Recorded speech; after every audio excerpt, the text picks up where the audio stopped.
kabar kalian hari ini? Wow, senang sekali dapat menyapa kalian di hari ini. Tidak terasa kita sudah kembali di hari Jumat ya teman-teman. Adakah yang merasa bahwa hari-hari ini semakin cepat seperti yang teacher rasakan? Nah, walaupun hari ini semakin cepat, kita jangan lupa ya memberikan waktu kita untuk beribadah. Yuk, sebelum kita ibadah, mari kita berdoa. Tuhan Yesus, terima kasih buat berkat Tuhan dalam kehidupan kami. Kami bersyukur Tuhan Yesus menjaga, melindungi kami semua. Tuhan Yesus, kami mau memulai ibadah kami. Biarlah Tuhan Yesus berikan kami kemampuan, berikan kami konsentrasi yang baik agar kami dapat memuji dan mendengarkan firman Tuhan dengan baik. Terima kasih Tuhan Yesus, hanya di dalam nama Tuhan Yesus kami sudah berdoa. Haleluya. Amin. Yuk kita semuanya bangkit berdiri. Kita akan menyanyikan pujian bersama-sama. Sudah siap? Yuk. Gerakan. Ku kasihi kau dengan kasih Tuhan.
Silakan duduk semuanya. Sekarang mari kita siapkan hati kita untuk mendengarkan firman Tuhan. Sebelum kita mendengarkan firman Tuhan, mari kita nyanyikan pujian Bapa Kau Setia.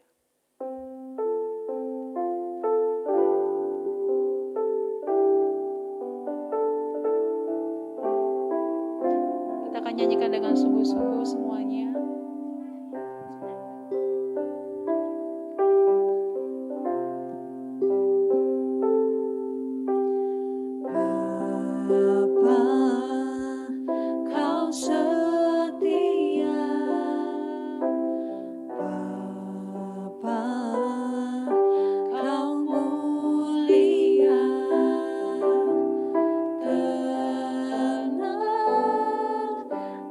Jiwa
Ohayo gozaimasu minasang.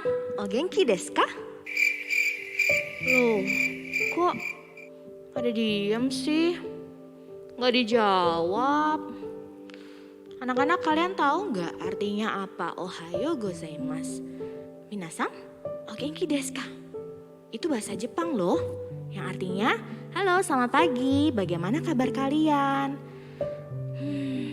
Iya sih, ternyata sulit ya kalau kita tidak mengerti bahasanya, kita tidak mengerti artinya, kita bingung mau jawabnya seperti apa, kita nggak tahu harus merespon bagaimana. Nah, ternyata anak-anak tidak hanya bahasa ketika kita berbicara dengan orang lain, ketika kita berkomunikasi yang mungkin salah diartikan kalau kita tidak mengerti artinya gitu ya. Nah, ternyata ada satu bahasa juga nih yang cukup sulit tapi akan semakin mudah ketika kita mengenal orang lain yang kita kasihi. Apa sih itu? Itu adalah bahasa kasih atau love language. Nah, anak-anak, kasih itu sudah seharusnya melekat dalam hidup kita sebagai anak-anak Tuhan. Karena itu adalah hukum yang pertama dan terutama yang harus kita miliki dan kita lakukan, gitu ya. Tapi bagaimana ketika kita mengekspresikannya? Bagaimana orang lain bisa paham bahwa kita mengasihi mereka? Itu juga menjadi hal yang sulit loh. Yuk kita mau sama-sama lihat dulu satu video dari teman-teman kita, dari teacher-teacher kita. Gimana sih ketika mereka mengekspresikan rasa sayang mereka kepada papa, mama, teman-teman, orang-orang di sekitar mereka. Yuk kita lihat video yang satu ini.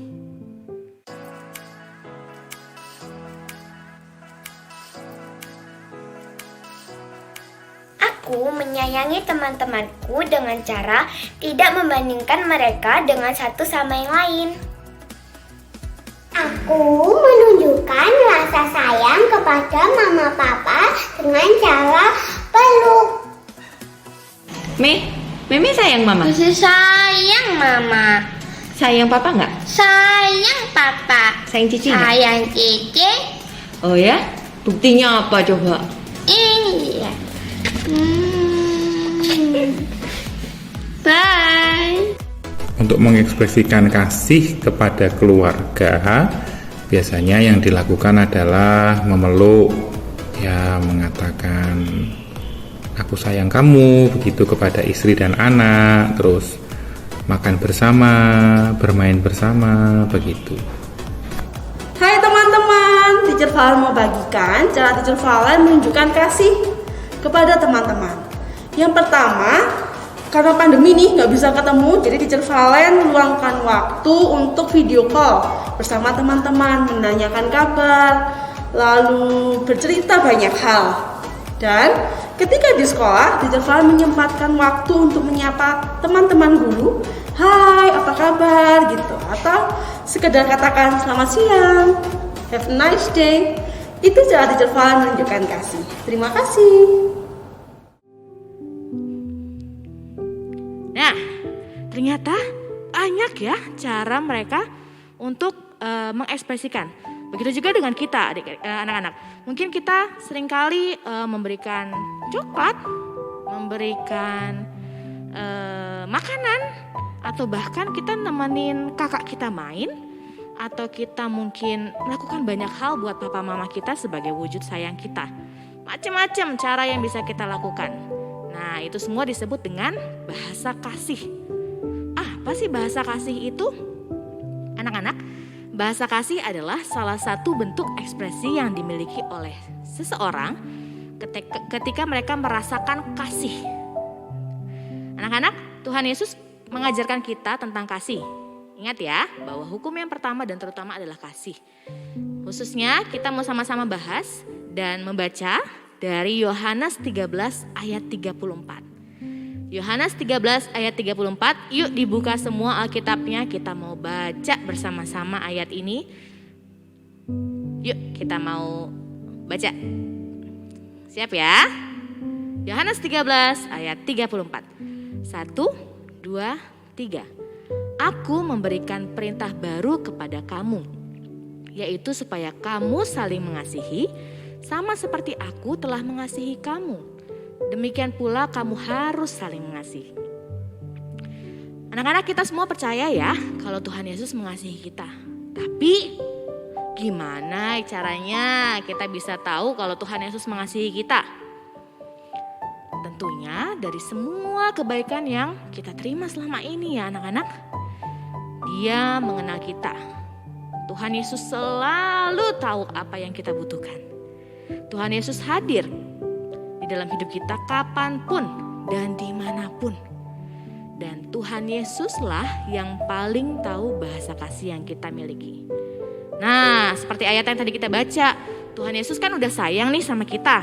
Kita juga harus sayang, mengasihi sesama kita. Gimana caranya? Tentu saja seperti yang Tuhan Yesus lakukan. Kita harus tahu dan mengenal apa yang dibutuhkan oleh orang-orang yang kita kasihi. Nah, yuk kita sama-sama belajar tentang bahasa kasih yang disusun. Nah, ada salah satu tokoh yang menolong kita gitu ya untuk mengenal bahasa kasih.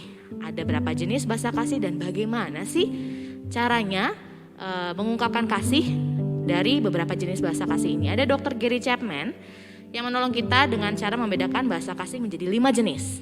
Ada apa aja ya? Yuk kita lihat. Yang pertama, ada bahasa kasih yang disebut kata cinta atau words of affirmation.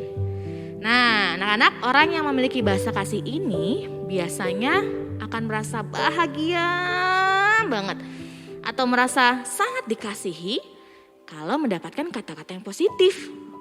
Misalnya seperti dukungan, semangat, pujian, atau pengakuan, dan lain-lain. Tapi justru sebaliknya merasa sangat sedih sekali atau bahkan kecewa kalau mereka mendapatkan ejekan, kata-kata kasar, dan lain-lain sebagainya. Akan menjadi sesuatu yang sangat menyakitkan buat mereka. Contohnya seperti ini.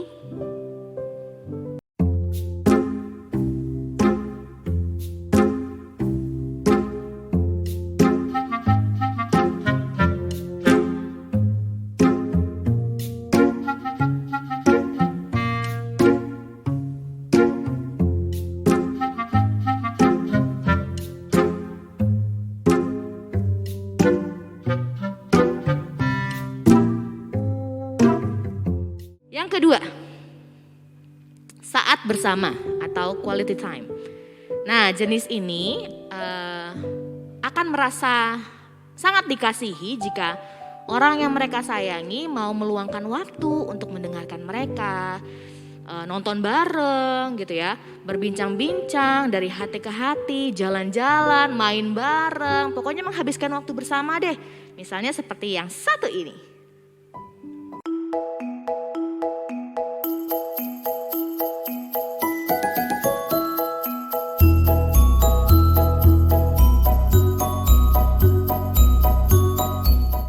Yang selanjutnya, yang ketiga, ada jenis yang disebut hadiah atau gift.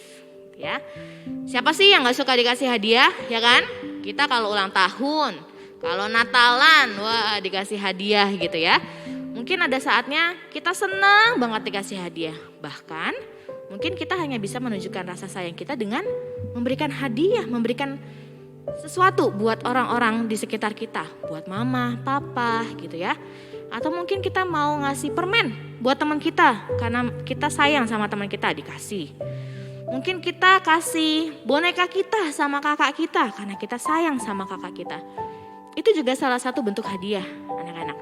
Nah, tipe seperti ini akan sangat senang sekali ketika mendapatkan atau memberikan hadiah. Meski hal yang sangat sederhana sekalipun. Misalnya yang seperti ini.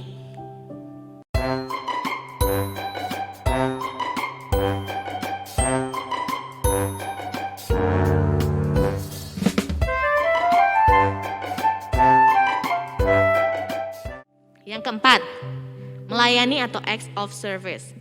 Ya, jadi tipe yang seperti ini senang kalau mendapatkan bantuan dari orang lain, dari orang yang dikasihinya. Nah, bantuannya itu nggak harus selalu yang susah gitu ya, nggak harus selalu yang rumit, tapi bisa dilakukan dalam hal-hal sederhana. Misalnya, kalau papa baru pulang kerja capek banget, dipijitin gitu ya. Atau kita buat teh manis buat mama. Waktu mama lagi capek, habis beres-beres rumah, habis masak, kita membuatkan teh buat mama gitu ya. Atau hal-hal lain sederhana yang kita lakukan buat orang-orang di sekitar kita.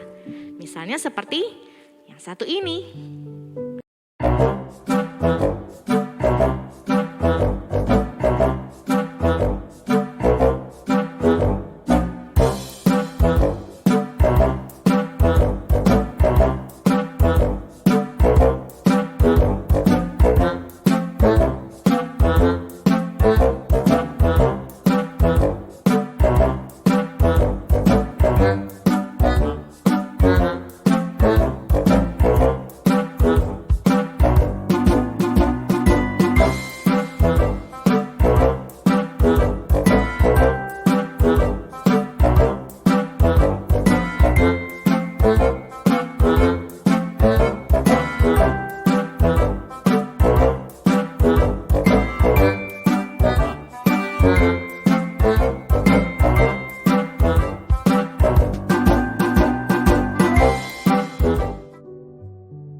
Tipe yang terakhir, yang kelima, itu adalah sentuhan fisik atau physical touch.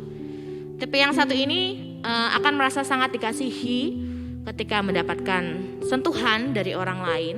Misalnya seperti ditepuk pundaknya begitu ya, atau dipeluk sama adik, atau sama kakak, atau mungkin kalau lagi mau tidur, sebelum tidur dicium sama mama papa begitu.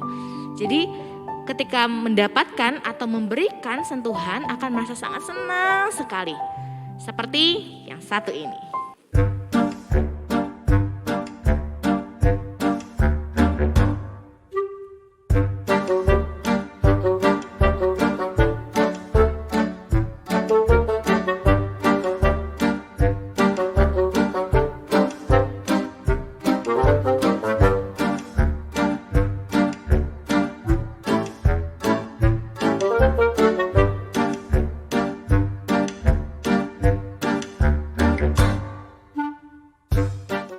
Anak-anak, sekarang kita semua sudah tahu ya, ada 5 jenis bahasa kasih.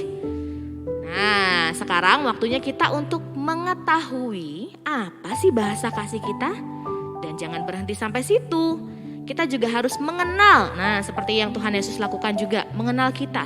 Kita pun harus mengenal apa sih bahasa kasih dari papa mama, kakak dan adik, teman-teman, saudara, siapapun yang ada di sekitar kita, supaya apa? Supaya kita bisa memberikan atau menunjukkan rasa kasih kita dengan tepat, sesuai dengan bahasa kasih mereka, gitu ya. Karena kalau kita nggak ngerti bahasa kasihnya, nggak nyambung nanti. Seperti tadi, teacher menyapa kalian dengan bahasa Jepang, tapi kalian tidak paham.